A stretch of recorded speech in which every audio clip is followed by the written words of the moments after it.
What's the deal, YouTube? Look, welcome back to the littest living room podcast in Detroit. And shit just got way litter because I got my boy, kid.l in the building. Like, he's a one of a kind, man. I'm so honored and excited to have him in the building tonight. And this is going to be a show that you guys definitely do not want to miss. Continue to tune in every single Saturday at 8 p.m. Don't forget to like, comment, and subscribe. Share to a friend, share to an enemy, share to a family. But thank you guys again for shooting the shits. And we shooting the shits with kid.l today, bro. Like, this is amazing. Thank you so much. Well, thank you for having me. This is awesome. I like the vibe. It's very. I love candles going off too. This is a nice overall vibe and so. Yeah, I appreciate you. So like, it's crazy because literally like about 2 months ago, because like everybody know like Sada Baby's my like favorite Detroit rapper, and I was watching your interviews like I watched like probably like 4 episodes back to back, and you are entertaining as fuck. Like, you are very entertaining. Like, I don't know if you guys follow him, but you guys need to follow him on all social medias. I'm gonna have his social media below right here. Thank you. And like, he is a very interesting guy. He's funny as shit. I thought you were a comedian at first. Yeah, a lot of people say like, for real. Like, I'm like, oh shit, like, he a dope ass comedian. Then I'm like, oh, you're a director. Like, you do photos, videos, and you have a podcast. And I'm like, wow, you do a lot. But so first off, when did you start being a visual artist? Like, when did you start doing photography and videography? Honestly, I started when I was very, very young, just shooting. I stole my mom's video camera out of her closet. I think I was like 11 or 12, and she hated that I used to do that. Right. But then after how serious my parents saw I was with the video camera, they were like, fuck it, go ahead and use it. And so me and my brothers would shoot little sketches and skits. And then, you know, that obviously, fast forward, it came into me shooting music videos for artists because it was, first of all, monetary value, like you can make money off of doing it, and just because it was the only thing that people were really doing. Right. Like, it was, people wanted to be rappers, so it was like, okay, we're gonna shoot music videos. So that's how I got into the music video game in probably 2012. I took a little break from shooting music videos because it just wasn't really clicking for me. I didn't really like who I was shooting with. I didn't really like how it was working too much. Right. But then in 2017, I actually ended up shooting with Sada Baby and this artist named Dice. And immediately after that, I started an Instagram page called kid.l Video.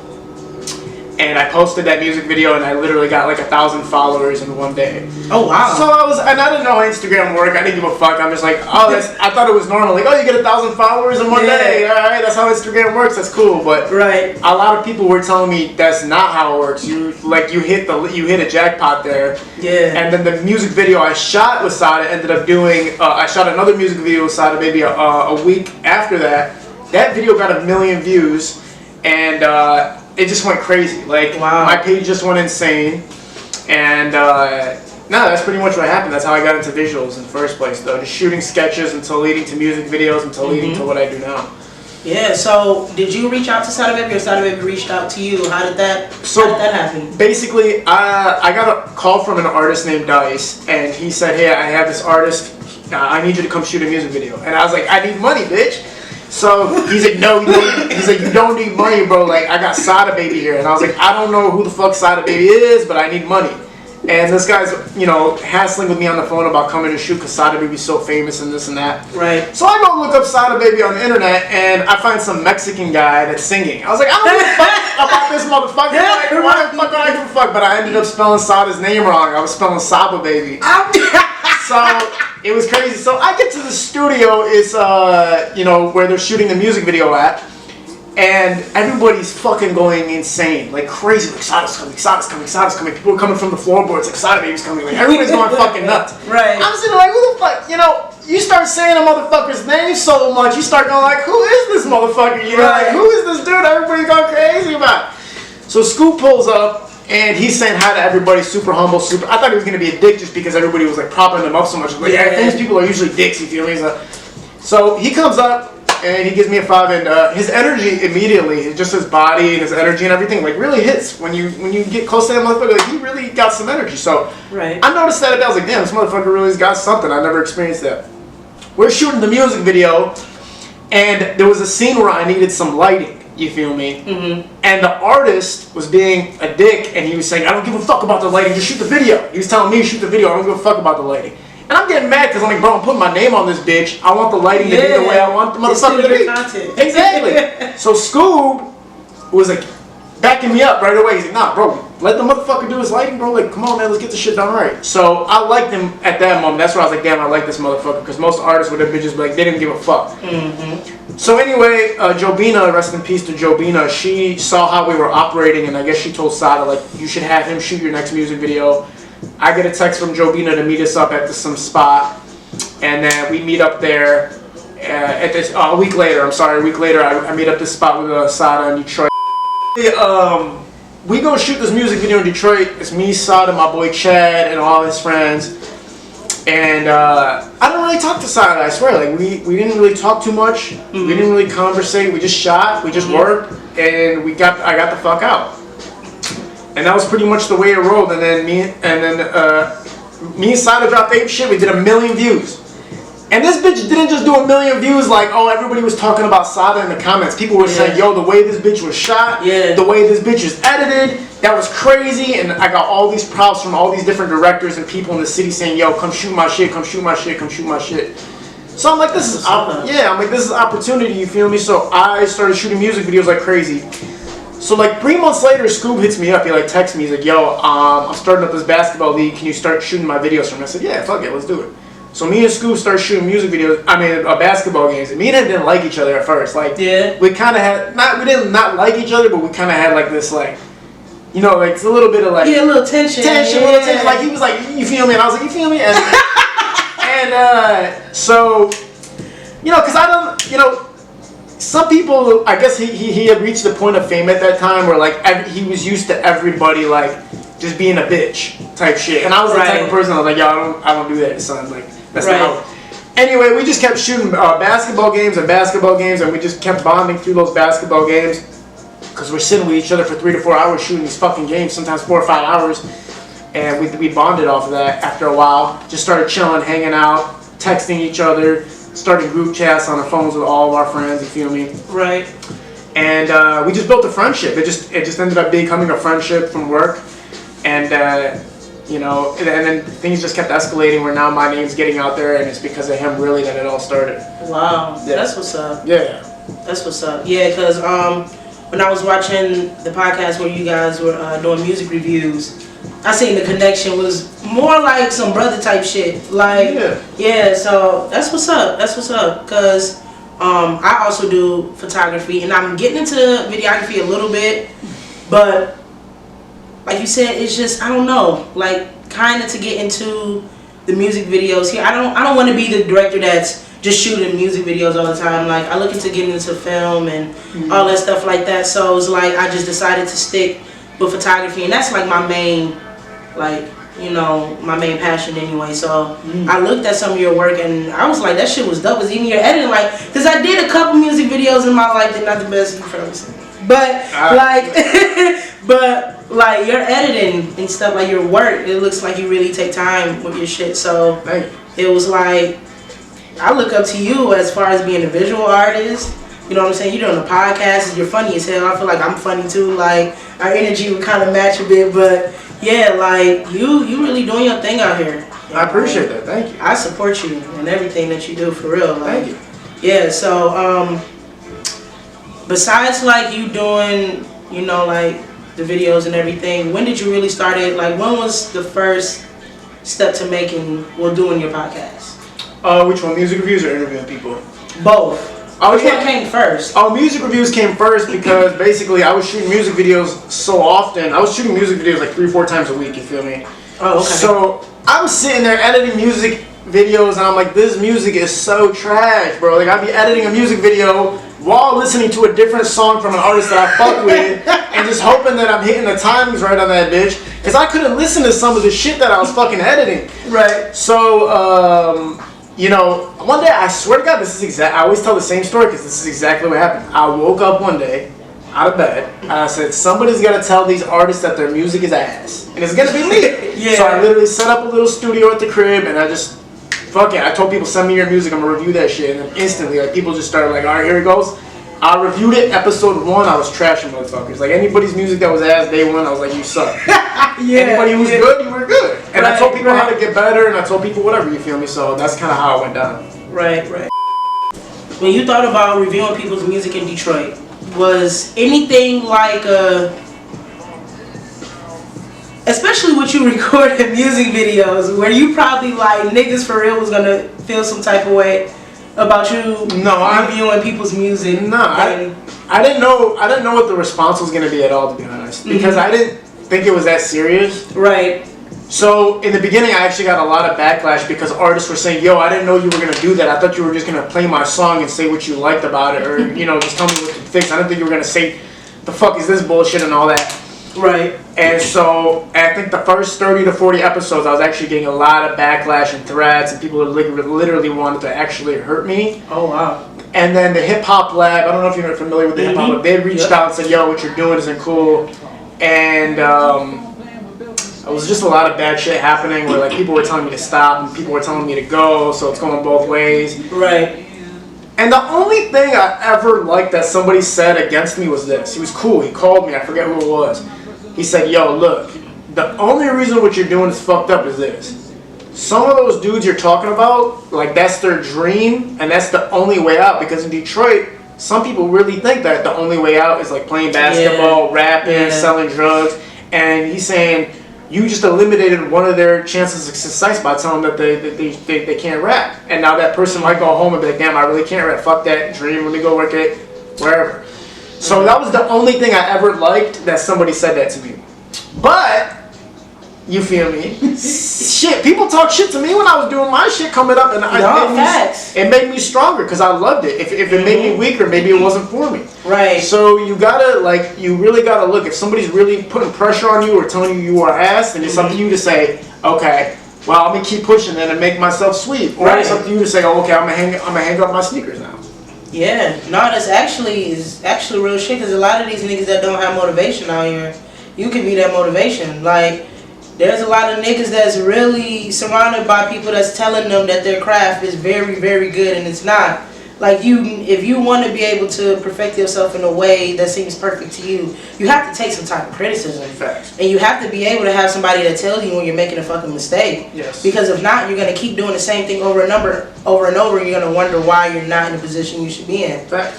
So it's like, I don't see nothing wrong with it. I mean, if niggas really feel some type of way about it, or they feel it's getting hurt, like you said, I mean, maybe it's something they shouldn't be doing. Everybody knows how the industry and the rap business is anyway. I mean, niggas eventually gonna tell you your shit is ass. Yeah. Even if it wasn't you, somebody, some way, somehow, somebody's gonna tell you that your shit was ass. Like, I started getting people that were actually like high stature saying that same thing. Like, people who have been successful in the music industry, they said, "I don't got nothing wrong with what you're doing, but what you could be doing is ending somebody's dream." But I like how you just said that, though. It's like, eventually that dream would have ended because somebody else would have told you.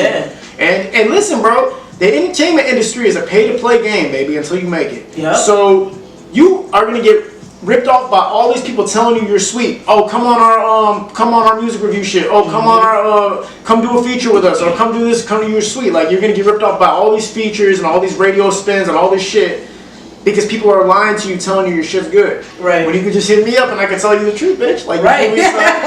But yeah, I mean, after 40 episodes at all, like, it was embarrassing at that point if you're a rapper and you got mad at me at 40 episodes. Because people were like, "Yo, you seen 40 episodes, bitch. Why are you getting mad? You know what this shit was." Right. So now it's all cool. Like, now it's all love. Even when I trash somebody or even whatever I say now, I get a message right after, like, "Yo, thank you, bro. I needed that." Yeah. You know what I'm saying? So, and I feel like that's what you're doing for at the end of the day. I mean, it's all love. I mean, you, like you said, somebody needed to tell them. Like, I'm trying to be real. Like, I'm even curious. Like, comment below. Would you rather have somebody truthfully tell you that your music is ass, or would you rather have cap all the way up until the point where you done got this mentality that you are good? I'm just curious. Facts. Only because like that's really what it boils down to. Like, would you rather know the truth or would you not? Like, cause I know a lot of people who probably like it. You are saving a lot of niggas' time. Like, y'all need to be thanking this man right now. I did get a message from somebody. I posted on my page like a week and a half or 2 weeks ago. Somebody said, "Yo, I appreciate you for telling me to stop. I mean, that my raps were stop. My raps are trash because I quit rapping because of that." And he said, "I'm happier now that I did." He's like, "I feel like I was just pursuing a childhood dream that never ended." And I was like, "Good shit, finally, fuck, damn." Yeah. You know what I'm saying? Like, I did something good there. And I always say good shit too, so fuck motherfuckers at the end of the day. I say good shit all the fucking time. People just pick out when I said some whole shit, so. Facts. Yeah. So you talk about some topics on here. So I on my last episode, I asked the guests which celebrity you think has the best pussy. Okay. So you can't say Cash Doll. Damn, what the fuck is this? I was gonna say, man, like, damn, that's the only one I would think. I mean, if anybody's got some good pussy, it's gotta be her. I mean, It's look gotta at be her. What would you do if you finally had the chance to fuck Cash Doll and you realized the pussy was not what you thought it was? Listen, first of all, I'm the type of dude, I'm personality based. Like, okay, so her personality to me is so stunning. I'm Cash, I know you got that ass in them stacks, but I ain't really paying attention to all that. See, for me, it's all about your personality. Anybody coming between us, I'm causing casualties. Masterpiece, God created you so you could match with me. Imagine us sipping cognac up on the balcony, but in reality, this is just my fantasy. Stunning, and she's so like, man, she just has that luxurious feel to her, but she also has that humble feel to her, but she's also very smart, and she's very creative and funny, so that would overmine bad pussy for sure. Like, you know, she is great, everything else going on, but I'm still gonna be like, I'm happy as a motherfucker, you know what I'm saying? So, right. A lot of people, and somebody just asked me this on a podcast, they said, "Are you trolling Cash Doll?" I was like, "Bitch, you better shut the fuck up." Like, I was so mad when somebody said, "Are you trolling?" I'm like, bro, you think I'm fucking trolling her, bro? Like, you have to be dumb if you think that, because I genuinely have a very liking towards her. Now, yeah, I think maybe I cross the line sometimes, and I hope she doesn't get that the wrong way. Right. If I ever meet her in person, I'm probably gonna be like, I don't know what the fuck I'm gonna say, but I'm just like, you feel me, and and just walk away, and she knows it's all love. So you haven't met Cash Doll yet in person? I was supposed to meet her, but fucking it's Kiefer Khan. You feel me? He told me I'm gonna set you up with Cash Doll at her music video shoot tonight. I said, shit. I went to the mall. I bought so much shit, man. I bought this crazy ass Prodigy belt, like $150. I bought these crazy ass pants, this crazy ass suit. Kiefer never responded to me after I bought. I couldn't return none of their shit because it's that place, MVP wear, VIP wear at Lakeside. They don't let you return shit. So I'm sitting there like, damn, bro. I really thought I was gonna be cashed out. My heart was beating. And then one time I was at this place. It was a party, and Skilla Baby had grabbed me and said, "Yo, Cash Doll's here." I said, "What's up?" Like, I got nervous, bro. Like, I was like, oh shit. But no, I never met her yet, man. I think my plan is this: for my 1,000th post, I'm gonna be like, "Yo, can you please be my 1,000th post?" I think she'll do that. Maybe. I don't know. She hasn't been responding to. Ever since she got a boyfriend, she has not been responding. She used to post all my shit. She used to post anything I ever did. She used to post it, and then ever since she got with Tracy, she disappeared. So let's see what happens, man. Yeah. But yeah, Cash Doll's my answer. Fuck that. Nobody else. Fuck that. Nope. Dog, that's funny as hell. Nope. Have you seen that they are that they now have invented a robot that can reproduce? Yes. How do you feel about that? I don't fucking know. And you know what's crazy? I had a feeling you were gonna bring up the robot thing today. I don't know why. I was like, somebody's gonna bring up the robots. Robots, man. I don't know. I just don't see. I think we gotta fix what's going on with humans before we fucking start making robots. They're just gonna complicate everything, because if we're fucking up and you're adding a motherfucking robot to it, now we're gonna be fucking robot fucked up here. It's gonna be like fucked up in every angle.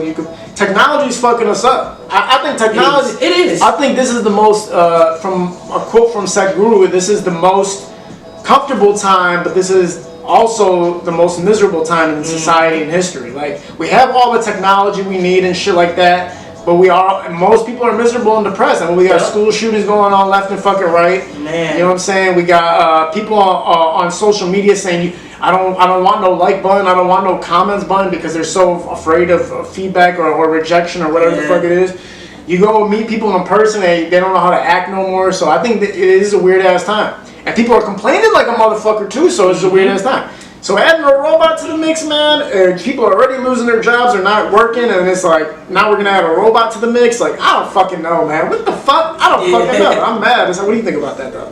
I remember as a kid, I thought, knowing the technology that we would have had now, they made it seem like times would have been so more simple. Yeah. Like, but no, this shit is fucked. Like, we being tracked by any and every device. Like, this shit is fucked. Like, any and everybody can get into your shit easily. Like, it's, I don't know. Like, and the robots, I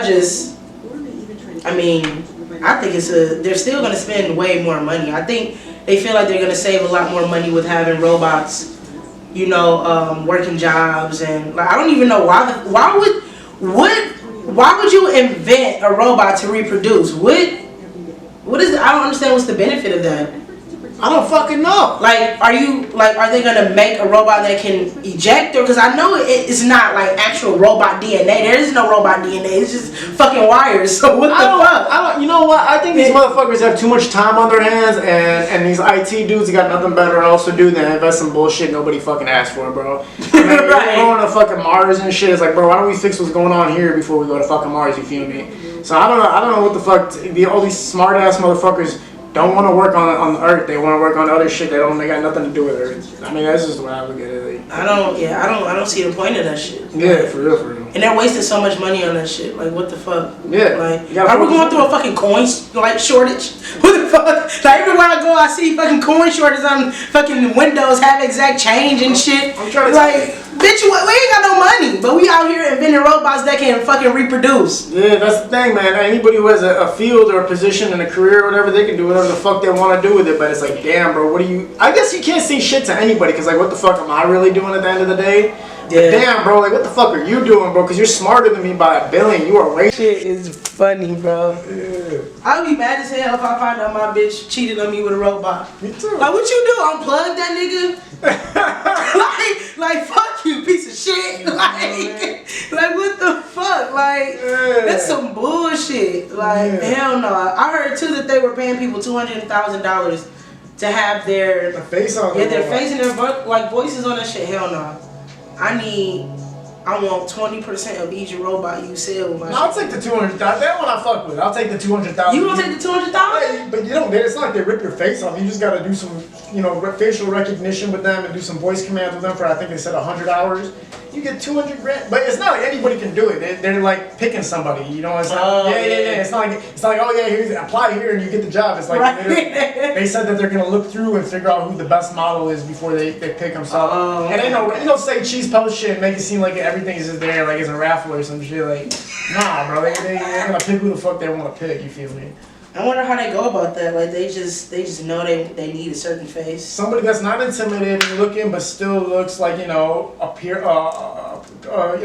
somebody that looks good, decent, but like at the same time it's not too much. That's what they're looking for. Kind of like Arnold Schwarzenegger in Terminator. Like, you feel me? It's just a regular motherfucker, right? True.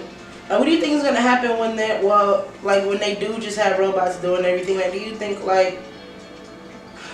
It's just crazy because me and my one boy was talking. He was like, "Do you think robots will have rights? How would they vote for presidents and shit like that? Like, how?" I mean, trees have rights. I know there's a tree that has some rights and shit. So I mean, a robot's definitely gonna have rights if he can speak his mind and come up with what do they call it? Creative content that's like I don't know what the fucking word for it. Original conceptions or whatever. Then yeah. Shit, I don't fucking know. It's scary because, like I said, I think humans need to be focused on right now, not fucking robots. Yeah. That's real shit. Yeah. Speaking of the shootings and everything, it's been the fucking percentage has been way higher than ever. Yeah. Like, what do you think is going on with that? I don't know. I mean, I think it's so. I mean, obviously, social media is the newest thing that's come to light, and school shootings have come to light too more often. Now, is it we didn't know about the school shootings, and now because the news is putting it out there, that's why we're knowing about it? I doubt it. Because when Columbine went off, that was like the biggest fucking shit for like 5-6 years straight. Yeah. The Columbine high school shooting, that was huge for a long time. So, is it social media? Is it bad parenting? Is it kids finally going like, man, school sucks ass? I like what Dave Chappelle said though too about school shooters. He said like 2 things he said that's funny as fuck. One, if you were so mad about school and being bullied, then skip school. Fuck, like just skip school, man. You ever try skipping school? That's what he says. It's hilarious. But then he also had a funny point too. Is like, you're training the school shooters. Like, you know how they do training and they do like all these protocols to stop school shooting? Yeah. The motherfucker in the school there's gonna be the school shooter is being trained. Right. Because he knows what y'all are doing. Right. He knows the protocol. He knows what's going on. Right. So it's just so much. There's just so much funny shit going on with that because it's like there's no way to stop it. You're training the school shooter while he's in school. He knows that when the alarm goes off, where everybody's gonna go, what destination they're gonna get to. Yeah. And also at the same time, back to the question though, like why is it happening? I mean, mental illness. It's created mental illness from probably the fact that these kids are comparing themselves to each other all fucking day long. Yeah. And some kids probably feel isolated and shit. And bullying is at an all-time high.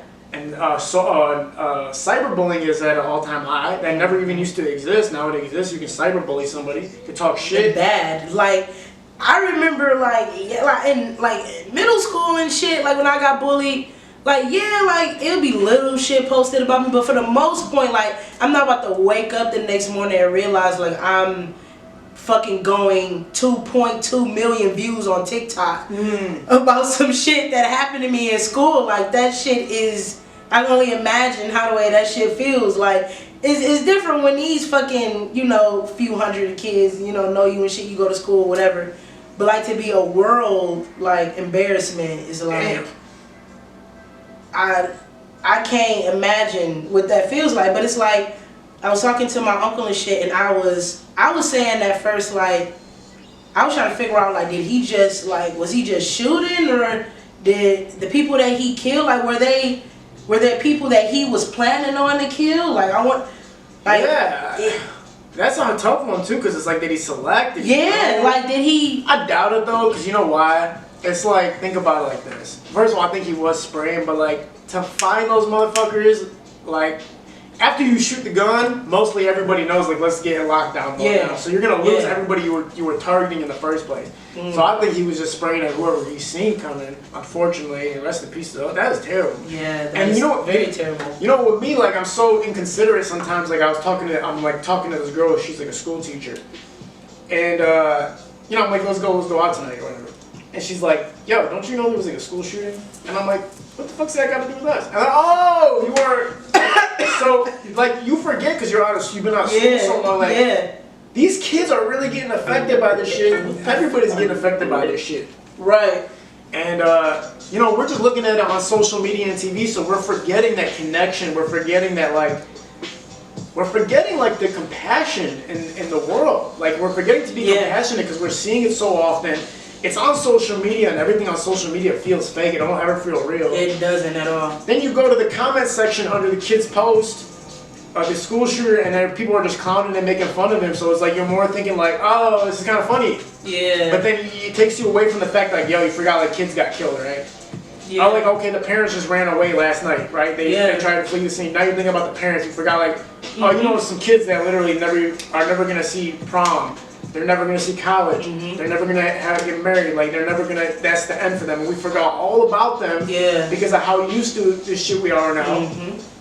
And then I also am compassionate for the kid who did it because it's like, damn, bro, what happened to you that you got to this point, G? Like, what happened to the point where, like, you literally thought, I'm going to pick up a gun and go shoot people at school? Like, so for me, I just feel bad for everybody involved, man. But I think, like I said, when I was talking to that girl, social media fucks you up because you just you forget compassion. You forget, do. You forget connection and shit. You really forget how people feel because you're so brainwashed about what everybody else is posting, and you know what I'm saying. You read shit and you really start to believe what people are saying, and it's like it's sad. Like, it's sad that people can't be people anymore. You know what I'm saying? Like, I know, like I said back then, I just know that bullying and shit was different. Like, yeah, you know what I'm saying? You would cook somebody for some ugly ass shoes or some ugly ass clothes or whatever. Maybe your hair fucked up that day.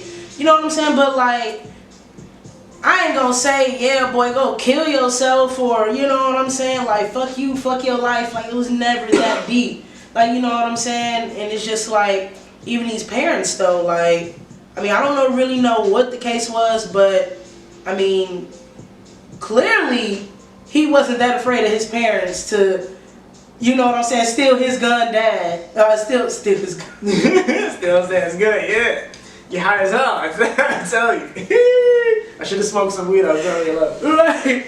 But yeah, like, it's just like, I would have been afraid to do some shit like that to my mama.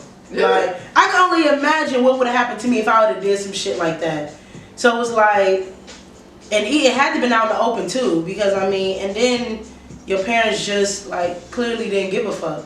Cause I would notice if my gun is gone. Like, in the morning, that's some shit that you check. Like, how do you don't know your kid took your gun to school? No, fuck that. How do you not know your kid's gonna grab a gun and go shoot up a whole school? Like, right. I would have sensed that shit a mile away. I'd have been like, yo, you've been acting different. You're homeschooled for now on. So Right. I would have been like, I would have just sensed like my kid. They said he was depressed for weeks before it happened. And everybody in school said he wasn't being talkative. Like, he was very to himself. He's looking up ammo on the internet. He's asking his parents for a gun. This and that. It's like, bro, like, you know what I'm saying? Like, these are all signs of, and I don't want to get into it, but I personally know somebody that did they didn't hurt nobody, that hurt themselves. Mm-hmm. But we all miss the signs, you know what I'm saying? Yeah. Because he was talking about guns like crazy.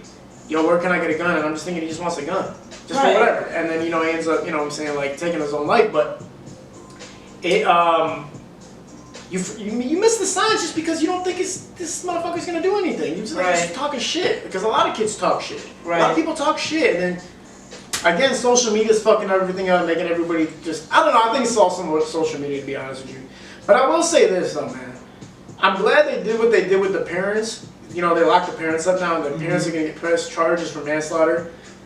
But I'm glad they did it only because of one reason. I feel bad for the parents too, don't get me wrong. I feel bad for everybody. I know everybody's always gonna talk shit like, oh, fuck them, fuck the kid, fuck the parents, fuck everybody, but hold up, like, fuck. Like, the other day I was talking to this girl and she was literally like telling me like I'm wrong for saying that. I'm like, no, like, I feel compassion for everybody involved in the situation, from the kids who got killed to the kid who shot to the parents. I feel compassion for everybody, but I will say this, I'm glad that they're trying the parents. They're gonna take them to trial, because now parents are gonna be like watching their kids' ass more now, like, oh, I'm not trying to go to prison, motherfucker. And then at the same time, the kid might be like, damn, I don't want to fuck my parents up. Right. That might be like more leverage for the system now. Now that you can try the parents, maybe the kids are gonna be like, okay, I don't want to fuck my mom. I love my moms, so I don't want to do this. And then on the other hand, the parents are like, I'm gonna make sure that my kid never gets a hold of a gun, and that he's straight. So, because I'm not trying to go to prison for this shit, you know what I'm saying? So, that's the only reason I like that they're trying to put the parents on trial. That's the only reason I like. Other than that, I think it's all fucked up. And besides all of that, parents, pay attention to how the fuck your kids feel. Yeah. Like, always listen to your fucking kids. Especially, like, it's big in the black community. Like, black people really don't believe in, like, depression and shit like how they need to. Like, start checking up on your kids and stop giving them that tough love bullshit. Like, that shit is ass, bro. Like, start paying attention to how the way your kids feel, because if you ain't giving them no type of love and affection, who else is giving it to them? You know what I'm saying? It's like, just stop being like, even with the dudes, like, even as a girl, like, my mom ain't never, you know what I'm saying? Like, sometimes when I used to tell her I was depressed and shit, she was just real like, you know, like, just stop being soft, you know what I'm saying, and shit like that. But like, you know, she did teach me defense though. Like, you know, I got bullied and shit and I like got super depressed, but I never thought about killing myself or killing somebody else, because at the end of the day, my mom kind of like instilled that defense. Like, if I got my ass beat, like, she would beat my ass and then take me back up to the school and she will force me to fight. Like, you know what I'm saying? Like, and these kids just need to learn, you know, to defend themselves. But I mean, they see niggas shooting each other all day in the street, so it's like, when I got into the rap scene, I started hanging out with a lot of more of my hood friends, like getting closer with them and shit. And one time I was sitting in a studio with all my friends, and they're all from the streets, straight up Resno and everything like that and shit. And I'm sitting there, I'm just joking around saying, I said, man, if you could go back in time to do one thing, what would you do? And one of my boys, he's sitting there, he's like, I would have killed more motherfuckers. And I was like, what? I was like, what, dude? Like, damn, like, that's what your mind's at. But he was so serious. I was like, damn, so for me, it's like, I mean, like I always say, I'm a guest to Detroit, so I can never speak for the city or speak for what I think's going on. But I do like what you said about how people are suppressing their feelings and their emotions. And the more I got tangled up in the streets and hanging out with my friends, the less compassionate I was. Because even my little cousin was crying the other day. He's like 12, 13 years old. He was crying. I was like, what are you crying like a little bitch for? I said that right away. But that's not me. Yeah. But that's not me. But because I'm around my boys so much, I'm like trying to toughen the motherfucker up. But then it's like, damn, but like now I'm suppressing his emotions, making him think it's not okay to cry. So immediately I went back to like, all right, hold up. What the fuck am I talking about? What's going on with you? What happened? Right. But like my first response was like, you acting like a little bitch right now. But yeah, I can see it in Detroit too. Like especially with the rap scene and everybody feels like they have to be tough and angry and shit. Like it's sad, bro. Like it's sad that that's the portrayal, because even if you're just doing it as an image, that's actually hurting yourself as a person and hurting who you could be. And you're just gonna be a mad motherfucker at all times. Nobody wants to be mad. Yeah, nobody wants to be mad all the time. Like I understand that it's a huge thing with guys where, you know, they have this thing where you guys really can't show emotion. You know what I'm saying? But that's unhealthy as fuck. Mm-hmm. Like you have to be able to get that out some way, somehow, because however you feel is gonna reflect on other people anyway. You know what I'm saying? You'll never be happy that way. Like I just feel like everybody just needs to find some type of peace, you know what I'm saying? Because niggas is out here doing what they doing because they don't like who they truly are. Mm-hmm. And that's fucked up. Like, nigga, why I gotta die today because your life fucked up? Like, I didn't do shit to you. Like, nigga, you need to face your own demons, move on with your life, forgive yourself. Forgiveness is huge. Forgive yourself, and move on. You know what I'm saying? Like, don't spread none of that extra hate for no reason. It's very uncalled for. So I think like I don't really know. Like I feel bad for the kid, the family, everybody. You know, like you said, the whole situation is fucked up, and even at like the other school shooters after that, like y'all just. I don't know. It's hard. I know. Yeah, there's no answer. It's but really, that's why, like I said, I like the leverage they put on the parents now. So now parents are held accountable for this shit. Maybe it'll be less, a little bit less. I'm sure it's gonna be less for sure. That's for sure. Yeah. I hope so. I very hope so. So, what has been the best advice you've ever gotten? Best advice I've probably ever gotten. Well, I follow spirituality a lot, and I hope people don't miss. A lot of people don't even know what spirituality is. Some people think it's like, oh, you believe in ghosts. It's like, no, I don't. Yeah. It's spirituality to me is being as in tune as possible with myself and as being as much control of myself, so I can perceive life the way it is. Nothing else. There's no ghosts. There's no fucking. I'm not worshiping nothing. That's not what spirituality is about. Right. It's just being as tuned as possible with this. Right. The mind, the body, the energy. So. I seen a guru, his name is Seth Guru, and I visited him in Atlanta.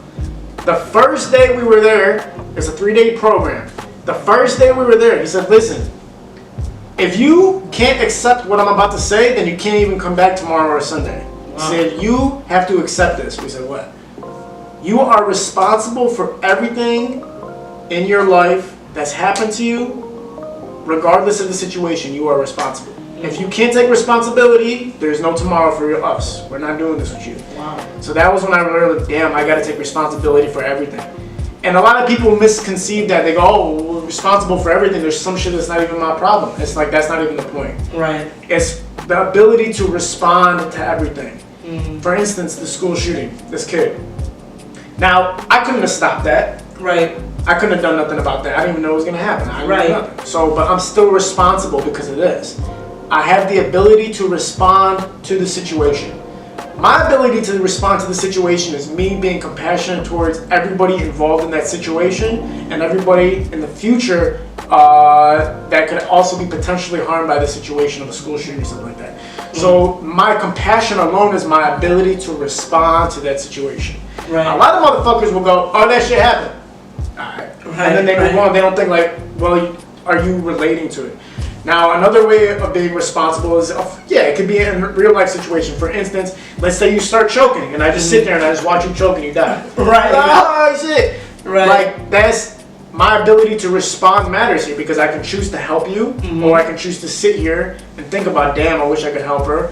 But at the end of the day, I'm responding to the situation. So my ability to respond is part of it, and then another aspect of it is my responsibility. So I'm responsible for everything that I've done in my life. Everything that got me to this point, whether I'm not blaming my parents, I'm not blaming my friends, I'm not blaming nobody but myself for why I am where I am. So that's the most important thing I've ever learned in my life. My ability to respond is limitless, and I am responsible for how I respond, and I'm responsible for everything that's ever happened to me. So that's the best advice I ever got. Wow. Yeah. Wow. What about you? I think that's the best advice. Wow, that was that was a good one, because accountability is everything. Because the level of awareness is raised when you take full accountability. So yes. Yeah. Wow. That was a good breakdown too. I'm gonna like put all the I'm gonna have the quotes next to him. That's why he's saying this. That's my guru speaking. That's not like, you gotta listen to my guru, because that's the shit I learned from him over listening to him for 8 years now. So that's what I learned. You gotta be responsible. That's the best shit I could ever say to anybody. So like, who is like kid.l? Like, who are you? That's a good question. Like, kid.l is like energy. A lot of energy and a lot of belief. And I'm the type of person that I believe in other people, and I believe other people will help circulate success for me and for themselves. And that's what I really think it's all about, is just circulating the success and circulating belief in each other. Because if you really look at my page and what I've done with it, it's mostly about other people. right. It's like, there's sometimes where it's just me, but 99% of the time it's about other people. It really is. Like, you don't really see pictures of me stunting. You don't really see pictures of me going like, look what I did or accomplished, you feel me? It's more like, yo, look what we did. Or look what this person's doing. Or look how I felt about this situation that we all can relate to. So I'm the type of person that I really like bringing people together and making it about everybody, not just myself. I never would understand how some people became so successful making it just about themselves. Right. I guess the movement was so strong. And these kids, my supporters, I looked at my analytics. My supporters ain't kids. My supporters aren't kids. Right. They're not kids. There's not rarely anybody under 20 that even knows who I am. My analytics tells me that my range is from 20 to 35. Wow. Now these rappers and stuff like that, their shit's kind of like from 12 years old to fucking 18, and then, mixing the 20s and my people that follow me is all like adults and shit. So it really shows me that like, yeah, they feel that connection. Like, yo, let's be together, let's build everything together. Versus like, yo, fuck y'all, like look who I am, type shit. So that's who I am. And there's a movie called Barbershop. Obviously, everybody fucking seen Barbershop. But there's a scene by Cedric the Entertainer where he says like, he was talking to Ice Cube and he was telling Ice Cube about how his dad was. And he told Ice Cube, he said, your father invested in people. And that's why he was rich. It wasn't because he had no money or nothing like that. He was rich because he invested in people. And that's how I feel about myself. I invest in people, like countlessly. Like, yo, come on this live with me. Yo, let's do this project together. Yo, let's do that together. Yo, come be a guest on my podcast. Yo, send me your music. Yo, I'm about to make a skit about you. Right. I'm DMing 1,000 people today. They're DMing me 1,000 people back tomorrow. Like, you feel me? So that's who kid.l is for sure at the end of the day. Nice. I think so. Wow. That was, I mean, that's probably my cat. I'm sorry. She came through with the. She always come through with the meows. She probably. I like how your shoes match the fucking sequel. It's pretty gay. It's like they came together.